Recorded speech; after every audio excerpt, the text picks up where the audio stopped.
मंडळी, शनिवारची ती दुपार. आळंदी मरकळ रस्ता नेहमीप्रमाणे गजबजलेला होता. दोन तरुण एका साध्या पिशवीत काहीतरी घेऊन घाईघाईने चालले होते.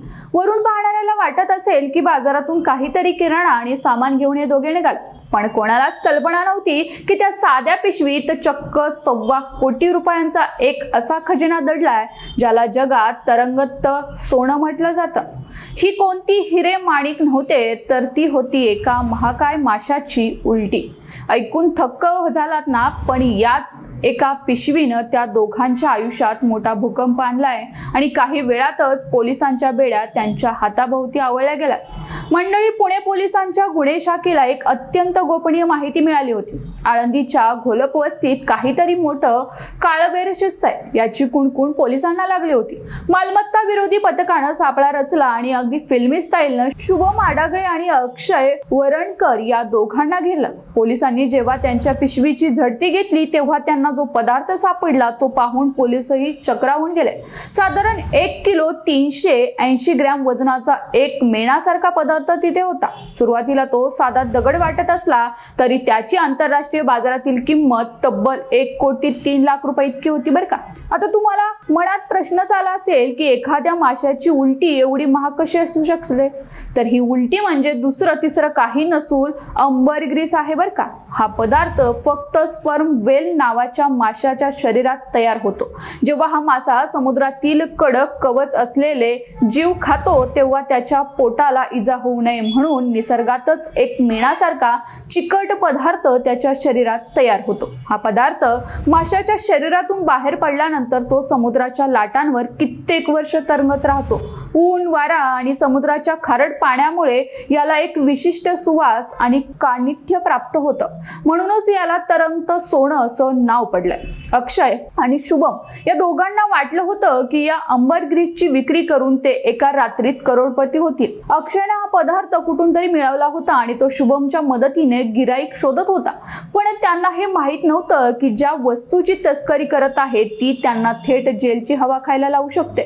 गुन्हे शाखेचे पोलीस अंमलदार हर्षद कदम यांनी या प्रकरणाची कायदेशीर तक्रार दाखल केली आणि आळंदी पोलिसांनी तातडीने अटकेची कारवाई पूर्ण केली. अवघ्या काही तासातच या दोघांचे श्रीमंत होण्याचे स्वप्न धुळीला मिळालं आणि त्यांची रवानगी कोठडीत करण्यात आली.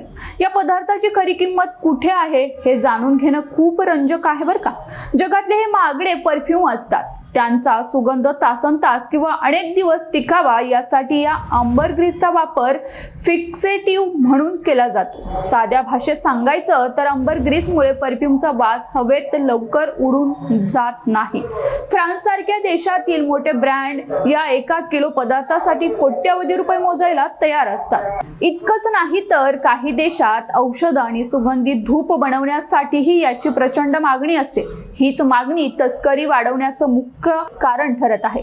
भारतात मात्र या गोष्टीला कडक कायदेशीर बंधनं आहेत. भारतीय वन्यजीव संरक्षण कायदा 1972 नुसार व्हेल मासा हा अत्यंत संरक्षित प्राण्यांच्या श्रेणीत येतो. जसा वाघ किंवा हत्तीची शिकार करणं गुन्हा आहे तसंच व्हेल माशाची संबंधित कोणत्याही पदार्थाची विक्री किंवा साठा करणं अत्यंत गंभीर गुन्हा मानला जातो. या गुन्ह्यासाठी थेट 10 वर्षापर्यंतच्या कठोर कारावासाची तरतूद आहे. कायद्याच्या नजरेत हे केवळ पैशाचा व्यवहार नसून पर्यावरणाचा समतोल बिघडवण्याचं एक मोठं कारस्थान आहे. पुणे हे विद्येचं माहेरघर म्हणून ओळखलं जातं. पण अलीकडच्या काळात शहरात अशा विचित्र तस्करीचे प्रकार वाढताना दिसतात. आळंदी सारख्या पवित्र ठिकाणी जिथे वारकरी भक्तीत तल्लीन असतात तिथे अशा गुन्हेगारी प्रवृत्तीने डोकं वर काढत आहेत. हे चिंतेची बाब आहे. पोलिसांनी केलेली ही कारवाई केवळ एक अटक नाही तर तस्करी करणाऱ्या आंतरराष्ट्रीय रॅकेटला दिलेला एक मोठा इशारा. अक्षय आणि शुभम हे तर केवळ या साखळीतले छोटे दुवे असू शकतात. यामागे मोठं नेटवर्क असण्याची शक्यता नाकारता येत नाही. मंडळी, या घटनेतून एक गोष्ट समोर येते ती म्हणजे मानवी हाव. कमी श्रमात आणि चुकीच्या मार्गाने पैसे मिळवण्याची ओढ माणसाला गुन्हेगारीच्या गर्गेत कशी ढकलते हे या प्रकरणावरून स्पष्ट होतं.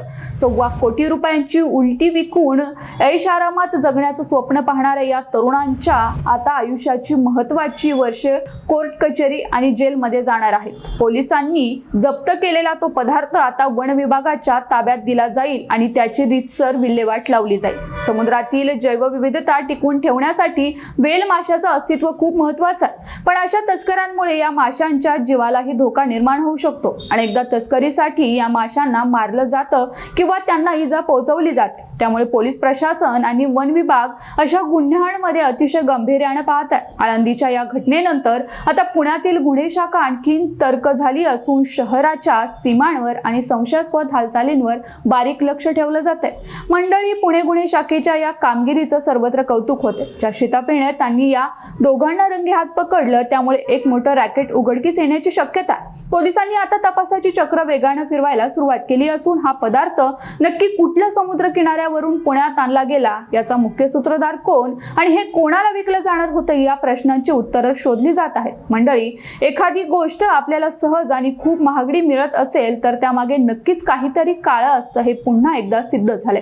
आळंदीच्या त्या रस्त्यावर शनिवारी दुपारी झालेली ती कारवाई पुण्याच्या गुन्हेगारी इतिहासातील एक मोठी कारवाई ठरली आहे. 1.25 कोटीची ती पिशवी आता पोलिसांच्या मालखाण्यात जमा झाली आहे आणि ते 2 आरोपी आपल्या कर्माची फळं भोगत आहेत.